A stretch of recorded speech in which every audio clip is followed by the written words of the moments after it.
Hello friends, ओम श्री गणेशाय नमः। जय श्री कृष्ण। आप सभी का स्वागत है आपके अपने यूट्यूब चैनल पर।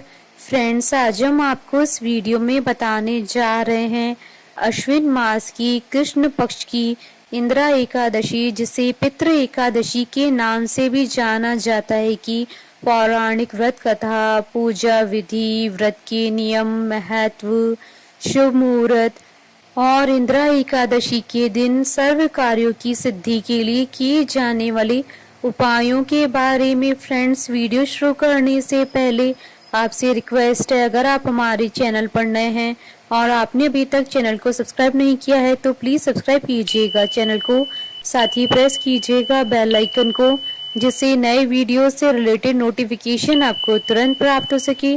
और वीडियो पसंद आने पर वीडियो को लाइक और शेयर जरूर कीजिएगा, ताकि सभी भक्तों को इस वीडियो का लाभ प्राप्त हो सके। और कमेंट बॉक्स में जय श्री कृष्णा जरूर लिखिएगा। पितृ पक्ष में पड़ने वाली एकादशी इंदिरा एकादशी के नाम से जानी जाती है। इस दिन उपवास रखना काफी फलदायी होता है। इस एकादशी को भगवान श्री हरि विष्णु जी की पूजा आराधना करने के साथ ही इंदिरा एकादशी की कथा सुनने का विशेष महत्व होता है। इस दिन उपवास करने से जो पुण्य प्राप्त होता है उससे मोक्ष की प्राप्ति होती है। अगर उपवास से प्राप्त पुण्य को पितरों को दान कर दिया जाए तो उन्हें भी मोक्ष की प्राप्ति होती है। इस पुण्य के लिए इंदिरा एकादशी का उपवास करना और उसकी कथा सुनना महत्वपूर्ण होता है। मान्यताओं के अनुसार अश्विन महीना काफी खास होता है। महाभारत में भी इंदिरा एकादशी का जिक्र किया गया है। मान्यता है कि इस उपवास के बारे में स्वयं भगवान श्री कृष्ण जी ने धर्मराज युधिष्ठिर को बताया था। फ्रेंड्स, अब आइए जानते हैं इंदिरा एकादशी की पूजन विधि और नियमों के बारे में। पद्म पुराण के अनुसार प्रत्येक एकादशी व्रत की तरह इंदिरा एकादशी के नियम भी दशमी तिथि से आरंभ होकर द्वादशी तिथि को समाप्त होते हैं। एकादशी तिथि के दिन जल्दी उठकर स्नान आदि करके निवृत्त हो जाएं। अब भगवान विष्णु जी के शालिग्राम स्वरूप का ध्यान करें और इंदिरा एकादशी की व्रत एवं पूजा का संकल्प लें। यदि आपके घर में शालिग्राम है तो पूजा के स्थान पर स्थापित करें या फिर भगवान विष्णु जी की तस्वीर को स्थापित करें। इसके बाद गंगा जल, रोली, चंदन, धूप, दीप, फल फूल आदि से पूजन करें। भगवान विष्णु को फल फूल, पंचामृत और तुलसी दल अर्पित करें। उसके पश्चात इंदिरा एकादशी की महात्म्य की कथा सुने या पढ़ें।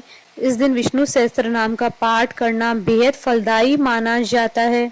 इस दिन पूर्ण रूप से जलीय आहार लें अथवा फलाहार लें तो इसके श्रेष्ठ परिणाम मिलेंगे। इस दिन फलाहार का दान करें और गाय को भी फल आदि खिलाएं। अगले दिन प्रातः निर्धन लोगों को भोजन जरूर कराएं, वस्त्र आदि दान करें, फिर स्वयं भोजन करके व्रत का समापन करें। इस दिन मन को ईश्वर में लगाएं, क्रोध न करें और असत्य न बोलें। शास्त्रों में बताया गया है कि जो सात्विक आचरण करते हैं उन्हें पुण्य की प्राप्ति होती है। इस दिन लहसुन, प्याज, बैंगन, मांस, मदिरा, पान, सुपारी और तंबाकू से भी परहेज रखना चाहिए। फ्रेंड्स, अब आइए जानते हैं इंदिरा एकादशी के शुभ मुहूर्त के बारे में। हिंदू पंचांग के अनुसार इस बार इंदिरा एकादशी 21 सितंबर 2022 बुधवार के दिन है। अश्विन कृष्ण एकादशी तिथि प्रारंभ होगी 20 सितंबर 2022 को रात्रि 9:26 पर और अश्विन कृष्ण एकादशी तिथि का समापन होगा 21 सितंबर 2022 को रात्रि 11:34 पर। व्रत पारण का समय रहेगा 22 सितंबर 2022 को सुबह 6:15 से सुबह 8:41 तक। पारण के दिन द्वादशी तिथि समाप्ति का समय रहेगा 22 सितंबर 2022 की रात्रि यानी 23 सितंबर 2022 की सुबह 1:17 तक। आइए जानते हैं इंदिरा एकादशी के दिन सर्व कार्यों की सिद्धि के लिए किए जाने वाले उपायों के बारे में। एकादशी के दिन भगवान विष्णु जी की पूजा के दौरान पीले रंग के पुष्प अर्पित करने चाहिए।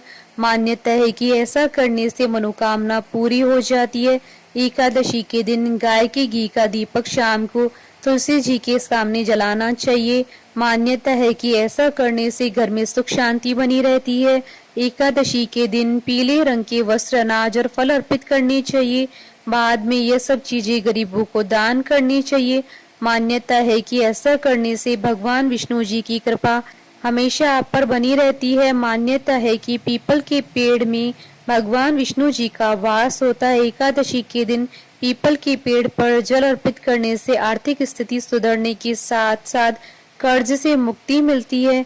इंदिरा एकादशी पर भगवान विष्णु जी को खीर का भोग लगाना चाहिए।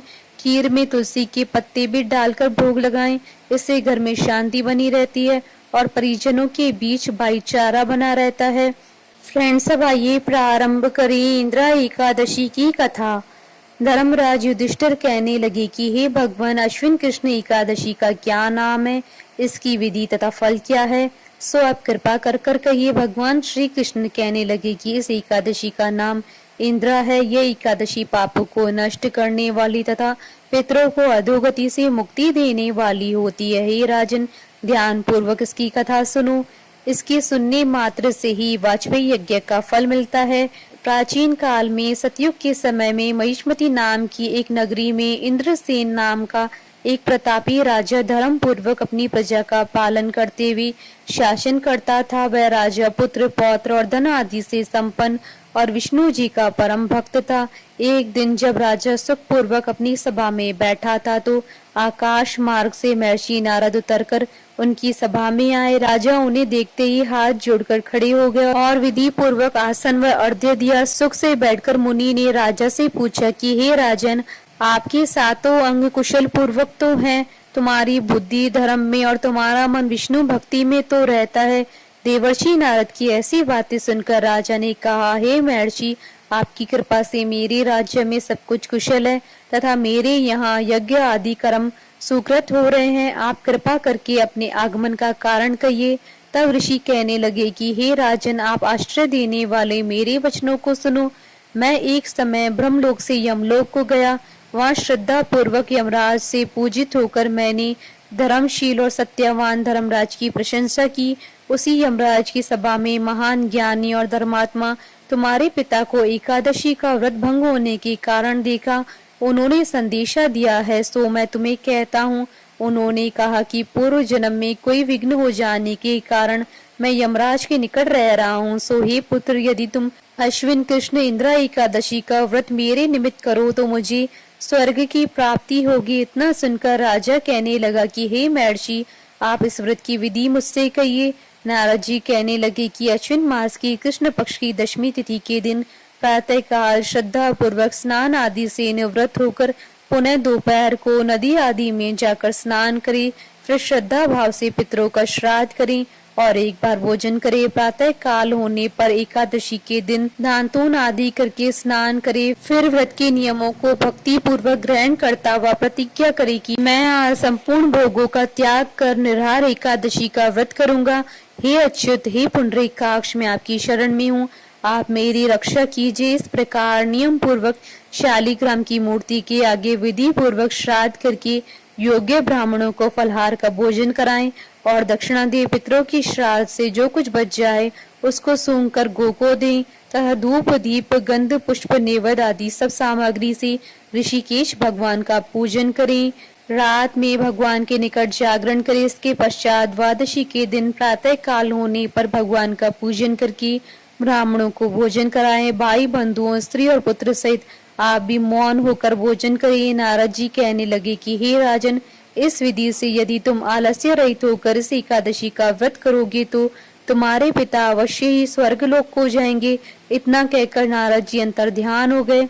नारद जी के कथनानुसार राजा द्वारा अपने बांधुओं तथा दासों सहित व्रत करने से आकाश से पुष्प वर्षा हुई और उस राजा का पिता गरुड़ पर चढ़कर विष्णु लोक को गया। राजा इंद्रसेन भी एकादशी के व्रत के प्रभाव से निष्कंटक राज्य करते हुए अंत में अपने पुत्र को सिंहासन पर बैठाकर स्वर्गलोक को गया। हे युधिष्ठिर, यह इंदिरा एकादशी के व्रत का महात्म मैंने तुमसे कहा। इसके पढ़ने और सुनने से मनुष्य सब पापों से छूट जाते हैं और सब प्रकार के भोगों को भोग कर वैकुंठ को प्राप्त करते हैं। बोलिए भगवान विष्णु जी की जय, सनातन धर्म की जय। हमारे साथ इस वीडियो में अंत तक बने रहने के लिए आपका धन्यवाद। ओम श्री गणेशाय नमः। जय श्री कृष्ण।